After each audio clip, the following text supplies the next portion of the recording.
So, welcome back to another video on this channel. I think I owe Pep Guardiola and Manchester City a bit of an apology because on the 24th of November of last year, I made a video called Pep Guardiola is a fraud. Obviously, I didn't think at the time, and I still don't think, obviously, that Pep Guardiola is indeed a fraud because I think he's won too much in his career now for us to even, brand him as a fraud and put that word in the same sentence as his name. But yeah, I didn't think that they'd win the Premier League this season, and as a matter of fact, I actually said in that video, I thought Pep Guardiola was finished at Manchester City. I really did. I didn't think they'd win the Premier League again under his, regime. I didn't think they'd win the Champions League once again under his regime, and I actually said in the video, I think the best that they can do under Pep Guardiola at this moment in time in the next few years is an FA Cup or a Carabao Cup, and honestly, I was so wrong because Manchester City and Pep Guardiola have absolutely steamrolled through the Premier League this season. It looked really close for the first half of the season. It looked like a really entertaining title race where Chelsea were involved to a certain extent. Spurs had their, 15 minutes of fame. Liverpool were up there as well, even with the injuries they had. United looked decent at times as well under Ole Gunnar Solskjaer.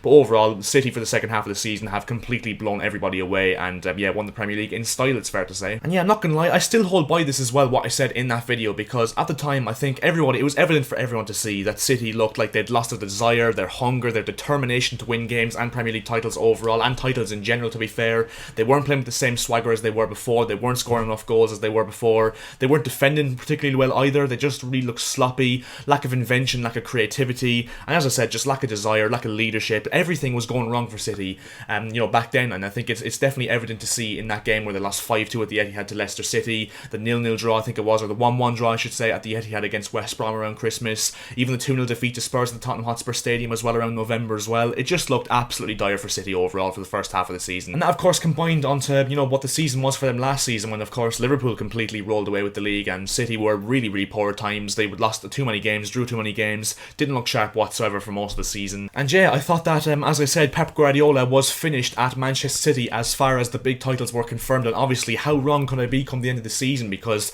they're still on the verge of a historic treble really, if you think about it. Even the FA Cup is the only one missing. Of course Chelsea beat them in the semi-finals, but they still can win the Premier League. Of course they've already won that. The Carabao Cup they've already won as well, and they could win the Champions League as well, just to top it all off, just to make me feel even worse about that opinion I held 6 months ago. But it just goes to show how much can change in a 6-month period, because back then as well in that video I did say that Spurs would probably be title contenders come the end of the season as well, so it just goes to show how important a 6-month figure can be in terms of football. But yeah, you just have to congratulate them really, you just do, and despite the fact that nobody on Twitter and social media wants to actually do that at this moment in time, because everyone is just continuing with this unfunny joke of, oh, City have no fans, oh, limbs at their ground when there's like 5 people. Who cares, man? It's just getting boring. Let the guys celebrate how they want to celebrate, honestly. But yeah, the way they've done it as well, I mean, we can't underestimate the style of play that they've actually used has been a lot different. Obviously they've been a lot more resolute than they were in past years, I should say. In past years it was like more score 5 or 6 goals in every single game and probably concede a few goals every now and then as well, but this season it's the complete opposite. They're grinding out wins by like 1-2-0.